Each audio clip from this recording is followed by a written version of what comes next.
Hello friends. Dieting की अलग अलग पद्धतियों में या वजन कम करने की अलग अलग टेक्निक्स में इंटरमिटेंट फास्टिंग टेक्निक सबसे ज़्यादा प्रचलित और सबसे ज़्यादा सक्सेसफुल टेक्निक क्यों है? क्या ऐसी बातें हैं जो इसको सबसे अच्छी और सबसे इजी टेक्निक बनाती है और क्यों ये बाकी टेक्निक से कंपैरिजन में ज़्यादा अच्छे रिजल्ट्स दे पाता है? ये चीज़ों को आज डिस्कस करेंगे। टॉपिक पर जाने से पहले जो लोग हमारे चैनल पर नए हैं उन्हें वेलकम करूंगा और रिक्वेस्ट करूंगा उनको और हमारे पुराने व्यूअर्स को कि वीडियोस को लाइक करें, रेगुलरली उन्हें देखें, उस पर कमेंट करें और पॉसिबल हो तो फ्रेंड्स और सोशल मीडिया ग्रुप्स में शेयर करें। सबसे पहला इंटरमिटेंट फास्टिंग का एडवांटेज ये है कि बहुत ही सिंपल तरीका है समझने का। ज़्यादातर मैं अपने पेशेंट्स को जब भी इंटरमिटेंट फास्टिंग के बारे में बताता हूँ तो उनको 4 बार 5 बार समझाना नहीं पड़ता कि ये टेक्निक क्या है, किस तरह से उनको फास्टिंग करनी है। जबकि बाकी सारे जो डाइटिंग रेजिमेंट्स है, जैसे कीटो बेस्ड डाइट है, उसमें हर एक चीज़ के एस्पेक्ट पर पेशेंट को समझाना पड़ेगा कि क्या फ़ायदे हैं, क्या नुकसान है, क्या सिम्टम्स हो सकते हैं, कीटो फ्लू क्या है, कौन कौन सी चीज़ें खा सकते हैं, कौन सी नहीं खा सकते, प्रोटीन कैसे रिस्ट्रिक्ट करें, कार्बोहाइड्रेट कैसे रिस्ट्रिक्ट करें। सब चीज़ों को समझाना उनको बहुत ज़्यादा मुश्किल पड़ता है और ज़्यादातर पेशेंट फाइनली समझ नहीं पाते हैं। और ख़ासकर उन पेशेंट का जिनका इंटेलिजेंस लेवल थोड़ा सा कम है या जो उतने ज़्यादा एजुकेटेड या डिलीजेंट नहीं है, उतने टेक सेवी नहीं है, वो लोग कंफ्यूज हो जाते हैं और वो फॉलो नहीं कर पाते। जबकि इंटरमिटेंट फास्टिंग में बहुत सिंपल है। पेशेंट को आपने बोल दिया कि रात को 7 से सुबह 7 तक नहीं खाना है, 12 घंटे की फास्टिंग कीजिए, जम जाए तो 16 घंटे की करिए, तो उसको समझाना बहुत मुश्किल नहीं है। पेशेंट को टाइम डिपेंडेंट घड़ी देखना अगर आता है तो वो समझ जाएगा कि मेरे खाना बंद करने का वक्त आ गया है।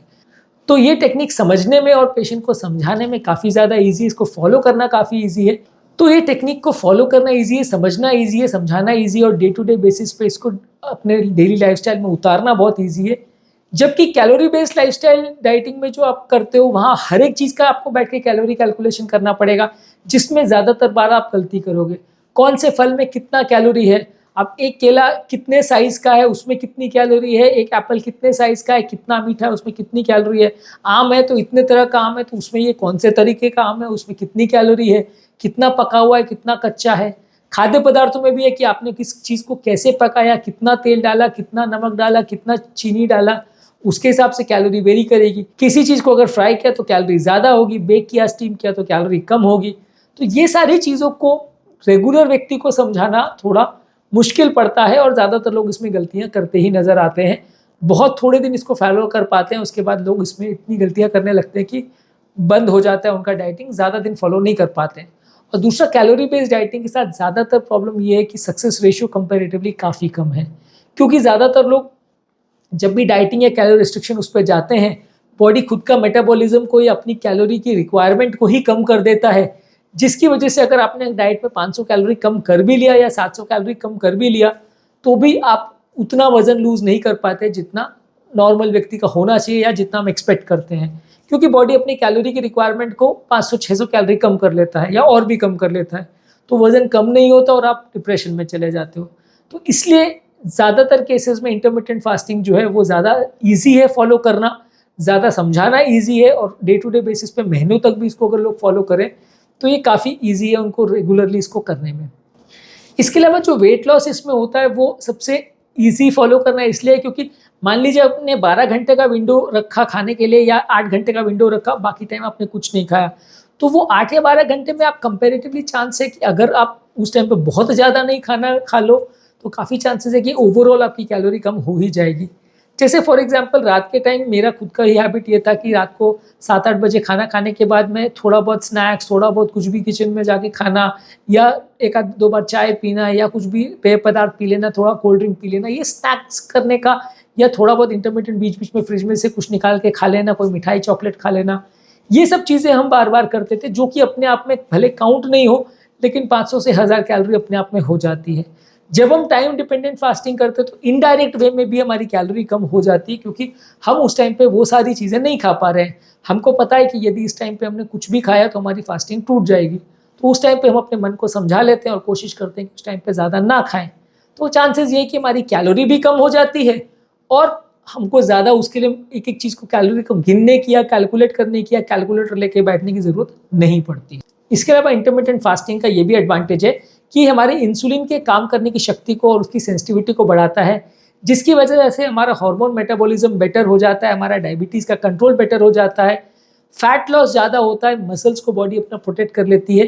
जिसकी वजह से आपका डायबिटीज़ का कंट्रोल भी बेटर होता है, हार्मोन का कंट्रोल भी बेटर होता है, वज़न कम होने के बावजूद भी आपका प्रोटीन लॉस नहीं होता और आपका बॉडी तंदुरुस्त होती है। कई लोग का इनफैक्ट ये भी फ़ायदा इसमें होता है कि इसकी वजह से उनका पूरा डायबिटीज़ रिवर्सल हो जाता है। काफ़ी पेशेंट्स ऐसे भी देखे गए हैं जिसमें डायबिटीज़ की दवाइयाँ बहुत कम हो जाती हैं या पूरी तरह बंद भी हो जाती हैं। 40 से 50% पेशेंट में डायबिटीज़ की दवाइयाँ पूरी तरह बंद भी हो सकती हैं। तो ये बहुत बड़ा एडवांटेज है इंटरमिटेंट फास्टिंग का, जो बाकी किसी कैलोरिक रेजिमेंट या दूसरे तरह की डाइटिंग्स में उतना ज़्यादा क्लियर कट नहीं मिलेगा, क्योंकि इसमें बॉडी का 12 घंटे या 16 घंटे का जो फास्टिंग पीरियड है, खासकर जो लोग लॉन्ग फास्टिंग करते हैं उसमें बहुत ज़्यादा उनकी बॉडी में इंसुलिन का जो रेजिस्टेंस है वो कम हो जाता है, क्योंकि शरीर का इंसुलिन बनना ही कम हो जाता है। और जब शरीर में इंसुलिन कम बनेगा तो रिसेप्टर्स भी ज़्यादा अच्छी तरह से रिस्पॉन्ड करेंगे, क्योंकि ज़्यादा कोई भी चीज़ अगर हो तो उसकी वैल्यू बॉडी में कम हो जाती है। फॉर एग्जाम्पल, सिंपल सा एग्जाम्पल दे रहा हूँ, एक लोकेलिटी में अगर 1000 डॉक्टर्स हैं या मान लीजिए कार्डियोलॉजिस्ट भी अगर 50 हैं, तो पेशेंट के माइंड में भी या किसी के भी माइंड में उनकी वैल्यू ज़्यादा नहीं होगी, क्योंकि 1000 डॉक्टर्स हैं, 50 कार्डियोलॉजिस्ट हैं, तो आपके पास ऑप्शंस बहुत हैं। लेकिन वही अगर एक ही डॉक्टर है या एक ही कार्डियोलॉजिस्ट है तो उसकी वैल्यू बहुत ज़्यादा होगी। लोगों को सबको उसके पास ही जाना पड़ेगा, भले वो बहुत अच्छा ट्रीटमेंट करे या नहीं करे। अगर आसपास कोई और डॉक्टर अवेलेबल नहीं है, पेशेंट्स को उसी डॉक्टर के पास जाना पड़ेगा। तो वैसे ही बॉडी में ये है कि अगर इंसुलिन बॉडी में बहुत ज़्यादा अगर है तो रिसेप्टर्स उसकी वैल्यू नहीं करेंगे और बहुत ज़्यादा उसके साथ रिस्पॉन्ड नहीं करेंगे, जो रिएक्शन होना है वो नहीं होगा। वही इंसुलिन की अगर कमी हो गई बॉडी में, इंसुलिन बहुत कम सिक्रीशन हो रहा है, तो वहाँ पे बॉडी में जब भी इंसुलिन आएगा उसको रिस्पॉन्स ज़्यादा अच्छा मिलेगा, सारे रिसेप्टर्स उसके साथ अच्छा बिहेव करेंगे, अच्छा रिस्पॉन्ड करेंगे, सारा काम जल्दी हो जाएगा। तो ये एक एग्जाम्पल है जिससे आप समझ सकते हैं कि कम इंसुलिन होना बॉडी के लिए फ़ायदेमंद है। और ये इंसुलिन जो है ज़्यादा अगर होगा तो बॉडी में फैट बर्निंग नहीं हो पाएगी, क्योंकि इंसुलिन नॉर्मली क्या करता है कि हमारे बॉडी में फैट को बढ़ाता है, कम होने नहीं देता है। क्योंकि बॉडी में अगर ज़्यादा इंसुलिन है तो बॉडी मान के चलती है कि शुगर बहुत ज़्यादा है इसलिए ज़्यादा इंसुलिन है, पर अगर इंसुलिन ज़्यादा है तो वो फैट को जलाने नहीं देगी, नहीं तो फैट बर्न होकर और ज़्यादा ग्लूकोज बढ़ जाएगा। तो बॉडी हमेशा ये कोशिश करती है कि ग्लूकोज को ना बढ़ने दे, इसीलिए जब इंसुलिन बॉडी में ज़्यादा होता है तो फैट को जलाना बॉडी अलाउ नहीं करती है। जब बॉडी में इंसुलिन कम हो जाएगा तो लाइपोलिसिस यानी फैट का बढ़ना बढ़ जाएगा, यानी फैट का जलना या उसका लाइपोलिसिस या उसका यूटिलाइजेशन होना बढ़ जाएगा, जिसकी वजह से वजन जल्दी कम होगा और आपको उतनी ज़्यादा भूख भी नहीं लगेगी। क्योंकि बॉडी में जब शुगर नॉर्मली ड्रॉप होता है और इंसुलिन अगर ज़्यादा रहता है तो आपको भूख भी बार बार लगती है, लेकिन एक बार इंसुलिन ड्रॉप हो गया तो उतनी तेज़ भूख भी नहीं लगेगी और आपको फैट भी बर्न जल्दी जल्दी हो पाएगा। उसका जो इंसुलिन रिलेटेड उसका प्रॉब्लम्स होता है फैट बर्निंग में, वो नहीं होगा। इसके अलावा इंटरमिटेंट फास्टिंग आपके हेल्थ के फंक्शन को भी बेटर करता है, आपकी ब्रेन के फंक्शन को बेटर करता है, आपका हार्ट बेटर काम कर पाता है, बॉडी में सूजन कम हो जाती है, बॉडी में कई तरह के इन्फ्लेमेशन रिलेटेड बीमारियां कम हो जाती है। इस मामले में नए नए कॉन्सेप्ट जैसे ऑटोफैजी वगैरह आया है, जो ये सजेस्ट करता है कि बॉडी के खराब सेल्स को भी ये मारने में मदद करता है, जिससे बॉडी की एजिंग भी नहीं हो पाती है। तो इसका मतलब ये है कि इंटरमिटेंट फास्टिंग सिर्फ वजन कम करने के अलावा भी एक्स्ट्रा बहुत फायदे देता है, जो कि रेगुलर ट्रीटमेंट हमें नहीं दे पाते हैं, इसलिए इंटरमिटेंट फास्टिंग और ज़्यादा सक्सेसफुल है। इसके अलावा इंटरमिटेंट फास्टिंग करने से लोगों का खाने के प्रति और अपने भूख को कंट्रोल करने के मामले में थोड़ा अच्छा डेवलप होता है। उनकी भूख के प्रति जो क्रेविंग होती है, जिसकी वजह से लोग बहुत ज़्यादा खाते हैं, वो कंपैरेटिवली बेटर हो जाता है। भूख के प्रति रिलेशनशिप बेटर हो जाता है, खाने के प्रति रिलेशनशिप बेटर हो जाता है। तो इस वजह से उनको लॉन्ग टर्म भी फ़ायदा मिलता है और बीमारियां कंपैरेटिवली कम होती है जब वो इंटरमिटेंट फास्टिंग करते हैं। तो बहुत सारे अदर फास्टिंग टेक्निक्स में ये प्रॉब्लम है कि बॉडी रिस्पॉन्ड करे या नहीं करे, बहुत ज़्यादा वेरिएबल होता है, लेकिन इंटरमिटेंट फास्टिंग से ज़्यादातर लोग रिस्पॉन्ड करते हैं। कैलोरी बेस्ड डाइटिंग में सक्सेस रेशियो 5 से 10% से ज़्यादा नहीं आएगा। बस ये है कि उसमें आप बहुत स्ट्रिक्ट कैलोरी रिस्ट्रिक्ट करो, साथ में एक्सरसाइज भी कर सको, तो आपको रेशियो सक्सेस का मिलेगा, अदरवाइज उतना अच्छा नहीं मिलेगा। जबकि इंटरमिटेंट फास्टिंग में कंपैरेटिवली काफ़ी ज़्यादा चांसेस है, ऑलमोस्ट 80-90% लोग इसमें सक्सेसफुल हो जाते हैं। इसीलिए ये टेक्निक कंपैरेटिवली ज़्यादा चलती है, ज़्यादा प्रचलित है, ज़्यादा सक्सेसफुल है। और इसके अलावा इंटरमिटेंट फास्टिंग में आपका क्योंकि खाना पूरी तरह से बंद नहीं है, तो आप ज़्यादा क्वालिटी न्यूट्रिशन अगर खाते हो जो अपने फीडिंग विंडो में है, वहाँ पे आप प्रोटीन, सैलड्स, फ्रूट, सब्जियाँ ये सब ज़्यादा खाते हो, तो कंपैरेटिवली आपको न्यूट्रिशन भी कम नहीं होता, आपका प्रोटीन भी आप ज़्यादा खा रहे हो तो बॉडी में मसल मास भी कम नहीं होता, आप अगर एक्सरसाइज भी कर रहे हो तो मसल लॉस नहीं होगा। बाकी सारे फास्टिंग टेक्निक्स में जहाँ आप हर चीज़ों में कैलोरी कट डाउन करते बैठे रहोगे, तो वहाँ प्रोटीन की कैलोरी को भी जब आप काउंट करोगे तो उसे भी कम कर दोगे, तो वजन कम होने के साथ आपका मसल मास भी कम होने लगेगा। इंटरमिटेंट फास्टिंग में बाकी टेक्निक्स की तरह एक अडेप्टेशन पीरियड होता है, हर तरह की डाइटिंग जब हम करते हैं तो 5-10 दिन एडजस्ट करने में टाइम लगता है, पर ज़्यादातर ऐसा देखा गया है कि लगभग 10-15 दिन जब आप इस तरह की डाइटिंग पर एडजस्ट हो जाते हो, तो फिर आपको उतनी ज़्यादा भूख नहीं लगेगी, उतनी ज़्यादा हंगर की क्रेविंग्स नहीं होंगे और आपकी बॉडी उस तरह से अपने आप को चलाने के लिए हैबिचुएटेड हो जाएगी। तो ये तरह का फास्टिंग मेथड शुरुआत में तो ज़रूर दिक्कत करता है, लेकिन बाद में आपको भूख को कंट्रोल करना, उसको मैनेज करना ज़्यादा ईज़िली आ जाता है और लॉन्ग टर्म आपको इसको सस्टेन करना काफ़ी ईज़ी पड़ता है, क्योंकि इस तरह का फास्टिंग को आप लाइफ लॉन्ग कर सकते हो। हमारे यहाँ जैन सोसाइटी वगैरह में ऐसा देखा गया है कि वो लोग सूरज ढलने के बाद कुछ नहीं खाते। 12 से 13 घंटे वो कंटिन्यूस हर बार ही फास्ट करते हैं, पूरी ज़िंदगी भर करते हैं और ये उनकी आदत में आ जाता है, उनको सिखाने की ज़रूरत नहीं पड़ती। और मेरे खुद की फैमिली में भी ऐसा है कि जो मेरे ऐसे रिलेटिव इस तरह के हैबिट रखते हैं, वो बहुत ज़्यादा ऑयली फूड भी खाते हैं, बहुत ज़्यादा अगर तेल घी वाली चीज़ें भी खाते हैं, तो भी उनका वज़न इतना कम रहता है कि वो आपको लगता है कि उनको खाना खाना चाहिए, उनका वज़न बढ़ता नहीं है। तो ये फास्टिंग का टेक्निक सालों से चलने वाला चीज़ है और काफ़ी अच्छे रिजल्ट्स आप आस-पास के लोगों में भी देख पाओगे कि इस तरह के जो लाइफ़स्टाइल रखते हैं, उसमें बहुत कम लोग ही आपको मोटे मिलेंगे।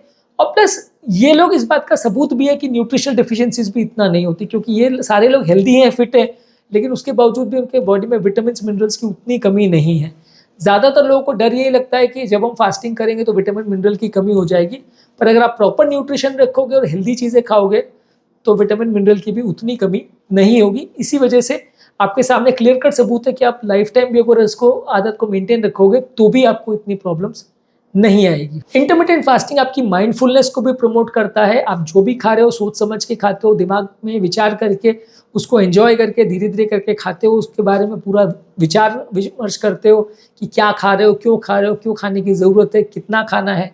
ये सारी चीज़ें एक हेल्दी हैबिट को डेवलप करती है, जिसकी वजह से आपको कंपैरेटिवली लॉन्ग टर्म रिजल्ट्स अच्छे मिलते हैं और एक आदत में आ जाता है, जिसकी वजह से आप दोबारा भी मोटे नहीं बनते हो। इस टेक्निक को आप बाकी लाइफस्टाइल चेंजेस और बाकी चीज़ों के साथ कॉम्बिनेशन में भी यूज़ कर सकते हो। जैसे इंटरमिटेंट फास्टिंग के साथ आपने एक्सरसाइज भी कर लिया, उसके साथ आपने लाइफस्टाइल चेंजेस भी कर लिया, उसके साथ डाइटरी मॉडिफिकेशन भी कर लिए, तो ये सारी चीज़ों के साथ भी ईजिली जेल कर जाता है। और ये टेक्निक ऐसी है जो बहुत सारे तरह से आप यूज़ कर सकते हो, बहुत फ्लेक्सिबिलिटी भी आपको देता है। जिसको 12 घंटे का लगता है 12 घंटे कर लो, 16 घंटे का कर लो, जिस दिन टाइम नहीं उस दिन मत करो या कम करो, बाकी दिन ज़्यादा कर लो।